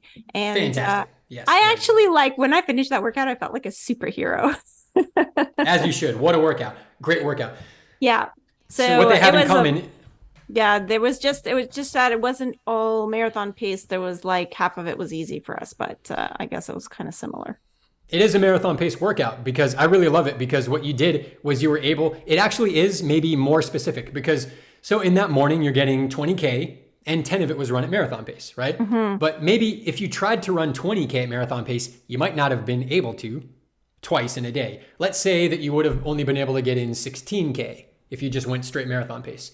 So by doing it the way that you did, it's really smart because you get, there's a little bit less marathon pace running, but there's more volume. And the volume in itself is specific to the marathon. Okay. Okay. So it works. It works. You see how it's like super flexible? You just have to know what the outcome is. Yeah. Super flexible though. And then so we're talking about these over distance runs, and I guess this is kind of an over distance run as well, because in the same day you're running like 40K. Well, no, it's not over distance, but it's at distance. It's the right distance. Anyway, either way, the question is like, how close to the marathon can you do these? And the answer might vary, but the answer does vary. The simple answer is don't do them within 3 weeks of the marathon is the most simple answer. Okay. There's a little bit more of a complex answer. Let me go 3 levels deep here. That's the most, just take that and run with it. But 3 to 5 weeks out from the marathon is an even better answer because it takes about a month to absorb an aerobic stimulus. You're still building up mitochondria and migrating them to the periphery of the cell 4 weeks after you do these big runs. So 3 to 5 weeks out is a really great window to be doing your biggest runs because you have time to absorb it and you have time, they're not so close to your run that you're still going to be fatigued from them. And then the third level deep here is, I talk about a man named Michael Arnstein in the book as well. Michael Arnstein is a marathoner and ultramarathoner. He's very good at both. And he's a 2:25 marathoner, hardly without even trying really. He's really a 100-mile, 50-mile runner. And this guy will run big volume leading right up to his biggest race. And in fact, he won the Vermont 100-mile race. The day before, he only ran 15 miles. The day before, he only ran 30 miles. The day before that, 3 days out, he ran 50 miles. 50, 30, 15. Won a 100-mile race. Why? Because he's used to running 250 miles a week. Okay. So that's an extreme example, but we can see that with guys like Bill Rogers. Bill Rogers is one of the endorsers of the book as well. And by the way, the copy that you guys have, Jerry Lindgren is an endorser of the book as well now, but his name was put on the book, I think, after you got it. Bill Rogers, leading into his... It's on here. Do you have Jerry Lindgren on the back of yours there? Yep. Run Elite is a guidebook to great running and racing, says Jerry Lindgren. There's actually a third endorsement that's coming out this coming week. From Liz. Fantastic. From Liz, probably. From you guys, yeah. So I just want to say this: you're saying how close to the race can you do that? Maybe I've answered it enough. I'm tempted to get into Bill Rogers right here, but really what that would be is talking about tapering. And Bill Rogers wouldn't do over distance running 3 days out from the race, but he would keep his volume very high, full height up until 3 days before the race. So I won't go there because that's not what you asked. But the short answer is 3 weeks. So, I mean, maybe we can just go right into tapering because we've talked about, the middle phase and now the specific phase. And so then the next step is tapering. So you actually say that tapering as we know it is not maybe so necessary. Yes. Controversial statement. Adamant about this. It's not controversial. It's not because elites don't taper. And why do we think we need to taper? Because non-elites taper and non-elites get a performance benefit from tapering. Mm-hmm. But the reason is because they're overtrained. Because we run too hard and we run zone 2 all the time and our easy runs are never truly easy. So we're in the yellow zone most of the time. We're pushing too hard most of the time. And so we're overtrained. So if you're overtrained, you better taper. Mm-hmm. And most people are overtrained. And most people are really, not all runners, but really a lot of runners are not training for high consistency for year after year after year. It's like they kind of run, but then when the race comes up, they really try to train as best they can for the 10 to 16 weeks before the marathon. And I would consider that really cramming. 16 weeks is not enough to really make the best you can do in your life. So if we're going to sort of cram like that, we're going to tend to overtrain. And then if you taper, you're going to get that performance boost. But there's 2 really good arguments against this. The first one is principle of specificity. As you get closer to your marathon, you want to be running high volume because the marathon is a long race and we want to be running marathon pace, not for 1 or 2 miles, but relatively high volume because that's what's specific to the race. So why in the heck Why in the heck would we train more and more and more and more specific to the race, and then as soon as the race is coming up, go less and less and less and less and less specific, and then expect that that's going to improve our performance? It doesn't make any sense. It violates the law of specificity. It works because we're overtrained. So a better approach might be to not overtrain. And there's only two ways to do that. And this is a tough pill to swallow, because if you don't overtrain, it means stop running so dang hard and run a little bit less miles than you are. But we don't want to do that.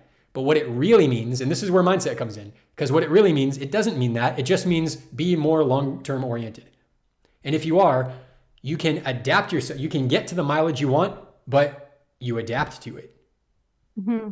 So that you're not fatigued. You're not trying to increase your mileage and your pace-specific run and your whatever, strength training. Like Frank Shorter would run 20 miles every single Sunday year-round. Training for the Olympics, off-season, track season, 5K, 10K, it doesn't matter, 20 miles Sunday, 20 miles Sunday, 20 miles Sunday. Years and years and years and years of doing this. So Frank Shorter didn't need to taper because a 20-mile run was not a big deal for him even the week before an Olympic marathon. No taper necessary. Because he's adapted to it. Why? Because he was super consistent for a very long time. So the answer is, if you're consistent and you allow yourself to adapt to your training as you go, you not only don't need to taper, it would be foolish to taper because you're de-training right before your competition. But you can see how that's a tough pill to swallow, because it requires that we take responsibility for, we have to acknowledge that if I don't want to do that because I haven't been consistent in the past, but I have this race coming up and I'll just do it next time. You know, okay, fine, but do it next time. Yeah, I mean, I think that it's starting to be more well known that, you know, we definitely don't need 3 weeks of tapering, because I think that was like the old sort of like the old style of tapering. People would take 3 weeks, and now they're saying that that's too much because you're detraining in 3 weeks. So you know, you want like 10 days or up to 2 weeks. Sure is kind of what you see in I mean, at least in the Hansen training plan, it's really like your last hard workout is 10 days out, 10 days out, and then you do run every day still, but like your volume ends up decreasing over. Reduce the volume but maintain the intensity, I think what people sort of. So I will say that works for most people. This is why things like the Hansen's program and like Fitzinger and Brad Hudson and Jeff Galloway and Jack Daniels, these are excellent programs for most people. But I can also tell you that, so in the book here, page 184, I'm looking at the counterintuitive approach to tapering that elites really use. And some of these runners are Hansen's runners. Like Desiree Linden, she is either is or was a Hansen runner. She's not anymore, but she was for like many years. Yeah. Okay. The only one. So she's the only one in the book that I quote who was a Hansen's runner. But let's just take a look. I talk about Desiree Linden, Abby D'Agostino, Matt Fitzgerald, who's not a runner but an author, Bill Rogers, Abel Khoury, Moses Mosop, Ryan Hall. I talk about all these runners and their approaches to a taper, and none of them taper. Desiree Linden didn't taper. Now, when I say they don't taper, what I mean is that they don't do a 1 or 2 week or 3 week taper. It doesn't mean that they train harder. No. Your hardest training is done 3 weeks before the race. And instead of tapering, you just ride it out. You don't do any more. You don't do much less. You just kind of chill and maintain. And then when you're about 3 days out from the race, we'll dial it back a little bit to get that little extra buffer. 3 days out. But training full mileage until 4 days out, you're training full mileage. Now, Bill Rogers was training about 128 miles a week leading up to his world record performance at Boston in 1975. And he ran full mileage up till 4 days before Boston. He did a little mini taper and he won Boston. But then Boston is on a Monday, Marathon Monday. He then went to Cape Cod and he ran the Falmouth 7-miler, which is the most competitive 7-mile race in the world, I think. And not only did he win that, less than a week later, so Monday to Saturday, not only did he win it, but he set a course record. What happened? Not only did he not taper going into the marathon and won, I think he set a course record too at Boston, but then he didn't taper. He just raced a marathon, and 5 days later, he races again and sets a record on this course. What happened? There's no taper going on there. World record, Boston champion.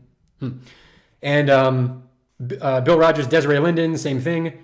She cut her mileage she cut it by 10%. So there is a little bit of a taper there. It's 10%, and that comes in the last 3 days. But then let's take a look at Ryan Hall. I'll just read this here for you. Ryan Hall, the US record holder in the half marathon still today, I think in the marathon as well currently. He actually tried a traditional 3-week taper leading into the Boston Marathon in 2015, something like that. He tried it, and 1 week before the race, following a short, easy 30-minute run on interview, he said that it was the first time in the past few weeks that he hadn't felt great.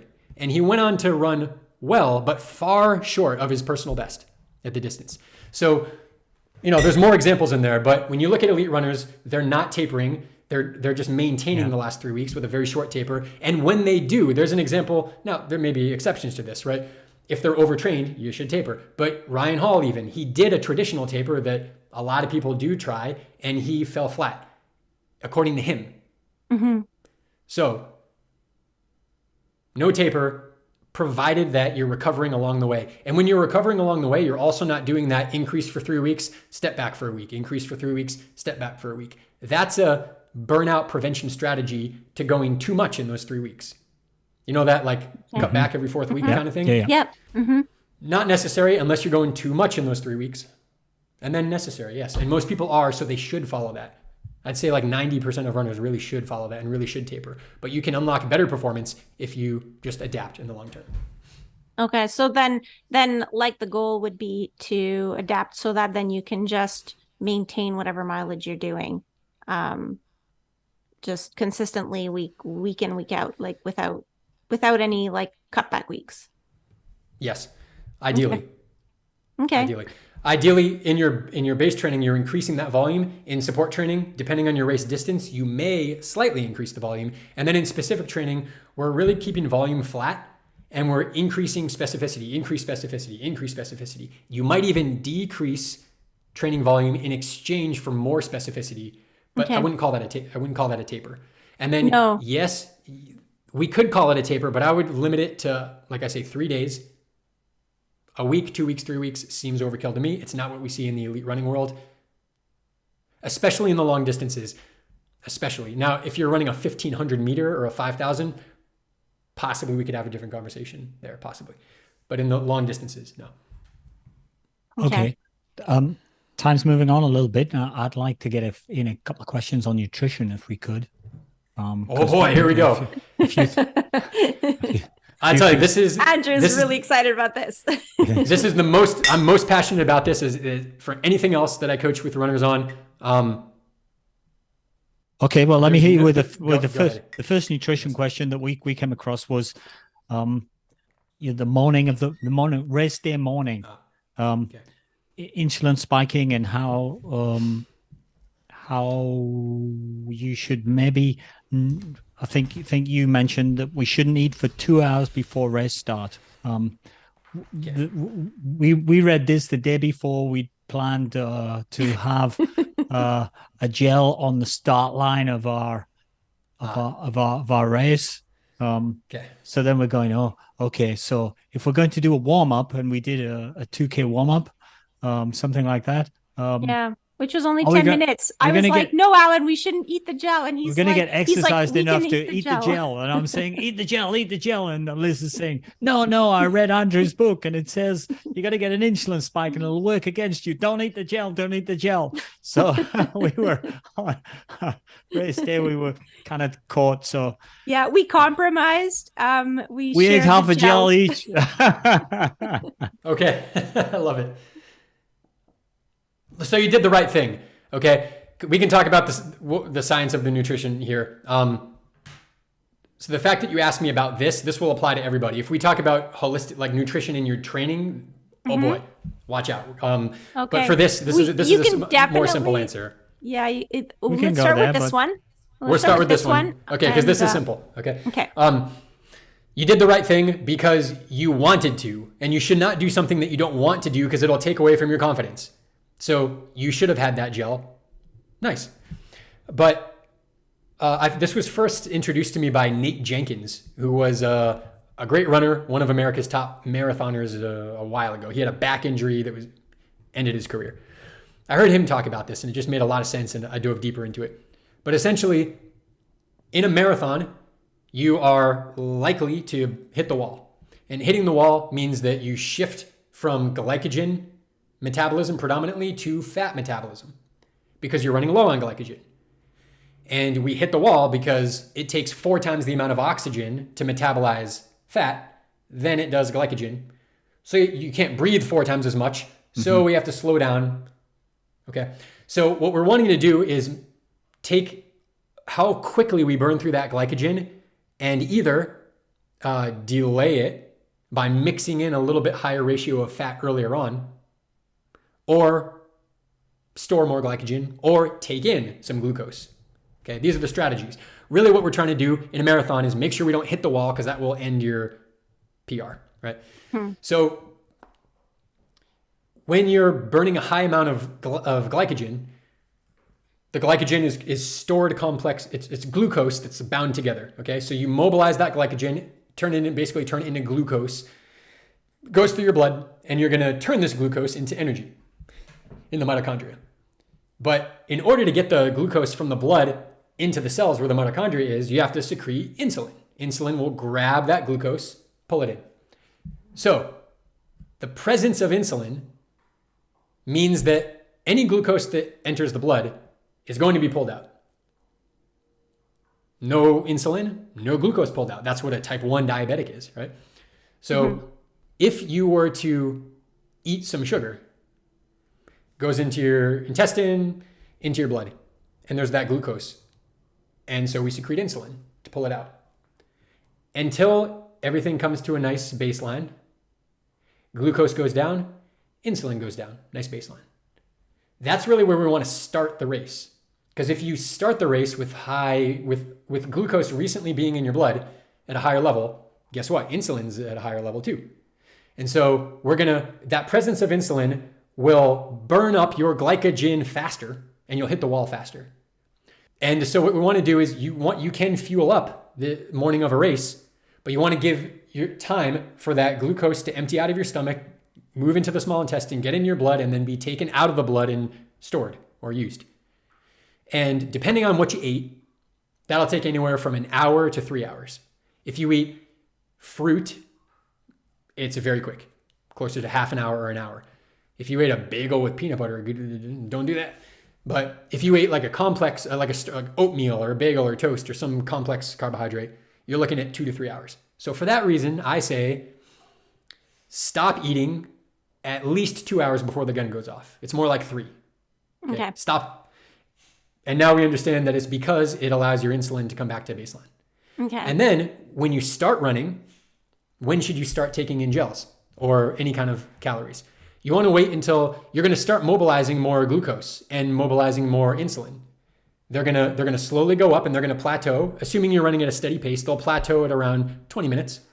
So when it hits a plateau, now start taking in gels as much as you like at whatever interval you like. But there's a window from 2 hours before the gun goes off till 20 minutes after the gun goes off where not 1 calorie shall pass your lips.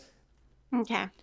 But don't we see elite runners standing on the starting line swigging their Maurten drink and taking a gel? Don't we see that? Yes. It's an illusion. They're really taking the gel, but they just warmed up. They might have warmed up a couple of miles and they've already been moving for 20 minutes. Their insulin is already plateaued. They can take a gel. But for most runners who are running a marathon, adding a 2 or 3 mile warm up is not a good idea because they're just running 26 miles is enough to max out their body. If you're fit enough to be able to run 3 easy miles and then race a marathon, by all means do it and then take some gels right before the gun goes off. Fine. But unless you're that fit and can do that, don't do it. Okay. We did 10 minutes and we took half a gel. It's almost good. It's almost good. pretty awesome. I love it. It's good. Okay, so I'm really fascinated now to hear what you have to say about nutrition. And if there's anything else that you think that runners consistently do terribly with their nutrition, definitely call us out on that. This is such a big conversation that unfortunately, unless I'd be happy to dive deep with this into you, it's where I'm most passionate and it is where most improvement can happen. Let me preface this real quick by saying One of the stories in the book is of my runner Brett, who took 55 minutes off of his marathon in 9 weeks. And he was no slowpoke. He wasn't going from 7 hours to 6, whatever. He started at a 3:58 and he got down to a 3:03. In 9 weeks, how do you take that much time off? Yes, he used the Triphasic Model, but he overhauled his nutrition. Again and again and again and again, this is what my runners are doing. I've got a guy who just took a minute off of his 10K 1 week into base training, not because he had that much time to get the workouts in, but because he changed his nutrition. He lost 6.5 pounds in 1 week. He's now down 12 pounds after 3 weeks. So what you need to know is plants contain all the things that you need. They contain the enzymes, the macronutrients in the proper ratio with the water that has been distilled through the roots of the plant, through the cells of the plant. They contain the fiber that you need, everything that you need. All of the micronutrients that you need, they're all in there. If you take one thing away from my message here to improve your performance dramatically, it would be it drastically increase the amount of plants that you're eating in your diet. Period. You can take that, we can dissect that in 100 different ways, but that's like an essential component of this. And if you eat the plants raw, i.e. not cooked, canned equals cooked as well. Not cooked, where when you add heat, you degrade the enzymes. The enzymes are proteins and the enzymes denature above 114 degrees. So you must eat plants, at least some of them, raw. When you do that, you're going to get a symphony of other benefits that you're going to get, which would be a lot to go into right here. Let me just plug, not my own work, but let me plug a couple of pieces of work that people may enjoy. Here's some books. How Not to Die by Michael Greger and How Not to Diet by Michael Greger. He also has a YouTube channel that is outstanding. It's called nutritionfacts.org. I'm a big fan of his. He has 200 doctors who work for him full time, and all they do is they read every issue of every peer-reviewed journal on nutrition, every single one. And he's got this whole team, and he as a nonprofit, as a tribute to his grandmother, he creates this channel. Check out nutritionfacts.org. This is one of the greatest sources that you could get for nutrition. I digress. I'm very passionate about this. I could go forever. Let me stop there, because otherwise you'll never get me to stop. I am writing down nutritionfacts.org for Dr. Michael Greger, nutritionfacts.org. Subscribe to that channel and grab his book. He's got one coming out this Christmas called How Not to Age as well. As far as I'm concerned, he's the authority in reporting. He's not doing the research. He's reporting on the evidence-based peer-reviewed research at a higher level than anybody else on the planet. This is what he does. It's a passion project, full-time, very good at this. So basically, from a running point of view, as we get even more important as we get older, we should be paying good attention to our diet in terms of raw fruit and vegetables. For the most part, I would agree, but I think there's a dire error in that statement, and that would be especially as we get older, because it's like it's too late. If we wait until we have a disease, until we have an ill health, you can only do so much to turn it around, and you can, but starting now is the best. A lot of times we start when we have the heart attack or when whatever. Start now. Easier said than done. A lot of people won't for a number of reasons. This is a deep conversation here, but eat plants now to the exclusion of everything else, to the degree to which you see fit. And if you don't want to eat them to the exclusion of everything else, you don't have to, for sure. But to the degree to which you do that, wherever you want to fall in the in-between, I encourage people to consider moving more into that. Totally different nutrition track, but still nutrition. Maurten gels. We used Maurten gels for our race just recently. If I summarize it correctly, reading the book, what you're telling me is that Maurten gels are kind of a very sneaky sort of Trojan horse type arrangement for sneaking sugar quickly past through your stomach without your stomach realizing that it's got sugar in it and then holding it up. It sort of sneaks it past by encapsulating it in this alginate. Is that true, or is that just a nice theory that Maurten would like us to believe?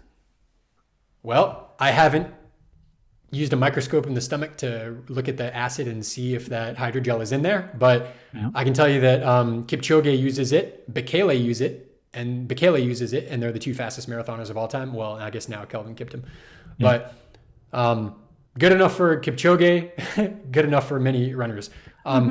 There's two things to say about Maurten. It is a proprietary. It's not like another sports drink. It's not the technology of the sugar that they're putting in there. It's not the mix of the sugars. That's not what Maurten is. It's not like a Gatorade versus Powerade versus Tailwind. It's not like that. It's a different delivery mechanism for those, just as you said.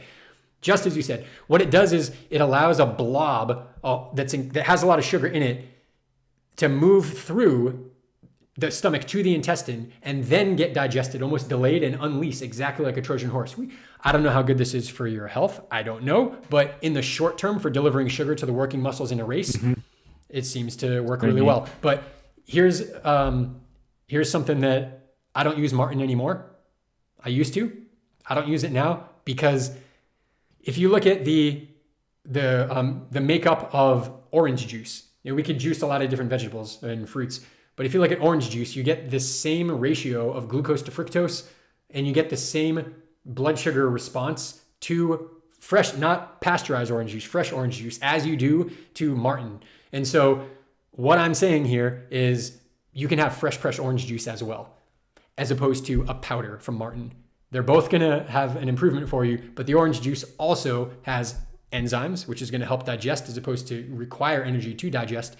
It also has water that is in its whole plant form as opposed to tap water or whatever that you're adding to it, etc. It's not made in a lab. It's not a white powder. So use Maurten if you like. A lot of my runners use it. One of my top marathoners, a guy who's 52 now, and he's going for a sub 240 at Chicago this coming weekend, uses Maurten. Works well for him. It works well for a lot of runners. Kipchoge, Bekele use it. I think runners aren't going to go wrong with it. It's a great product, but I think there's no reason not to be eating foods of this earth as opposed to powders in a package when we can. Okay, good message. I would quote Coach Jonathan Kane from one of our previous podcasts. He says the plural of anecdote is not data, and probably what we'd want to see is real data coming out of studies on Maurten. What we have is anecdotal evidence of the use of it, and a nice story created by the fact that we understand what an alginate gel is and how it works. And what you did have to add is that orange juice is better because it's more natural. Absolutely. I can tell you I've run my PR in the 50K, the 50 mile, and the 100 mile, all off of 100% pure juice. I run really well off of it. There's a lot of runners who do, and maybe we can dive into that later. But what I will say is, you're right, anecdotes from some of the greatest runners, and take it with a metaphoric pinch of salt. Do whatever you like. But what is true with the science on it is that we don't want to take in just glucose and fructose in a combination of a certain ratio. Imagine that there's a highway that has 4 lanes of traffic, and we're trying to get the most amount of cars to the rock concert, whatever. And so we're flying down that highway, and there's a capacity, and this is glucose delivery to the muscles. You can only get so many cars going down that highway. But then we can add a secondary road that's 1 lane, and it goes also to the concert. And that's fructose. It takes a different path, but it goes to the same place. So if you take just one form of sugar, you're going to get a certain amount of sugar delivery to your muscles. But if you take glucose and fructose, you're going to max out one and still be able to get more sugar in through the back door. Yeah. So you do want a ratio of glucose to fructose. Maurten does give that ratio of glucose to fructose, but so do some other sport supplements, such as many of them, such as I believe Scratch, perhaps, I'm not sure, Tailwind, Scratch, I believe. Yeah. A lot of them do. But we do want that combination there. But guess what? What foods have glucose and fructose combined? Fruits. Fructose is fruit sugar. A banana has glucose and fructose. Orange has glucose and fructose. It's as if those foods were made for performance. So however you want to get them, just get different kinds of sugar, specifically glucose and fructose. Other forms of sugar are going to need to be converted to one of those before they're delivered. So however you get them, just get them. I recommend whole foods when possible. Okay. I think we're probably going to have to sort of think about wrapping up because we're going to run out of tape. Okay. All right. I guess first thing is there any specific place that you want to direct listeners to get a copy of your book, or anywhere is fine? Amazon is good. Perfect. It's on Amazon. You can get Kindle. You can also get the audiobook, which I recorded myself. It's of course on Audible. Those are the places to get it right now. Yeah. Great. RunEliteBook.com will give you access to all of those, as well as once you get the book, there's a bunch of bonuses, video bonuses, training pace calculators, workshops that we do together, mindset exercises, journaling exercises done live together, all included with the book.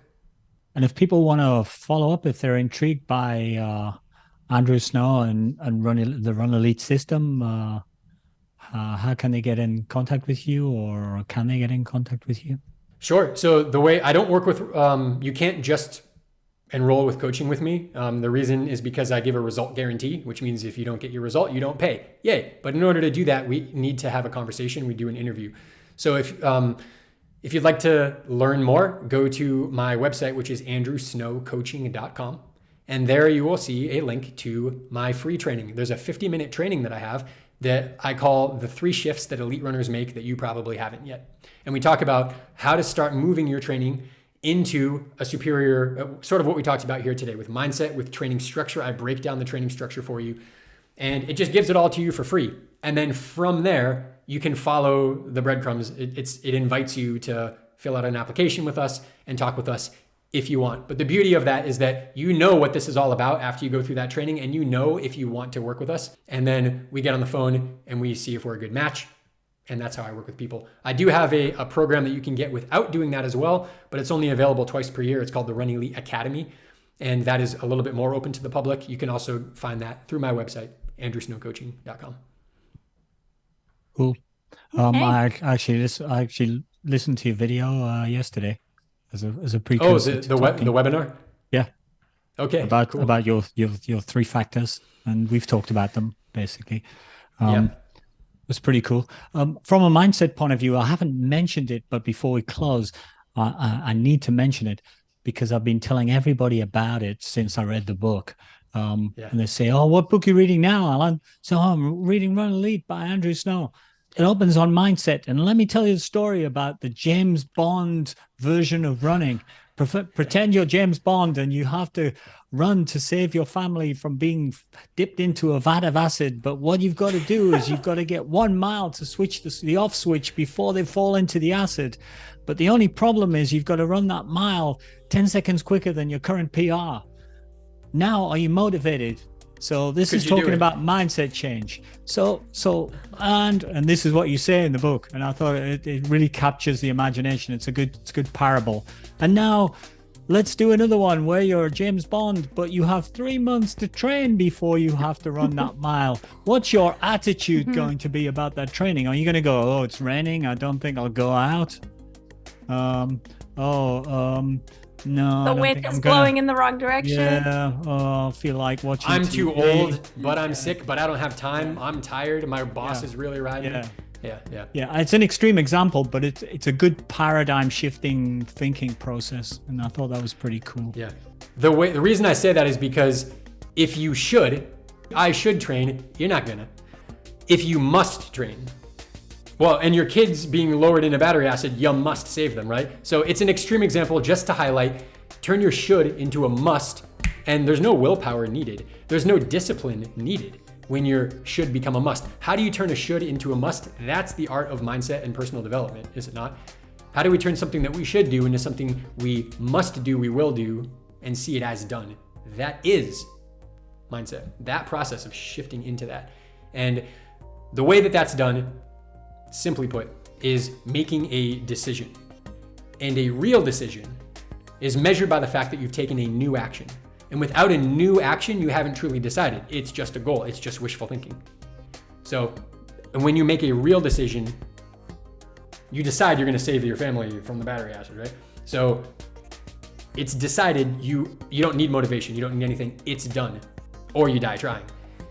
Simply making the decision is the distinguishing factor between whether you might do it, you should do it, or whether it's done and you'll find a way. Because when you decide you're going to do it, if you get injured, it doesn't matter. You find a way to cross train. If there's a hailstorm, it doesn't matter. You reroute and you do a different race.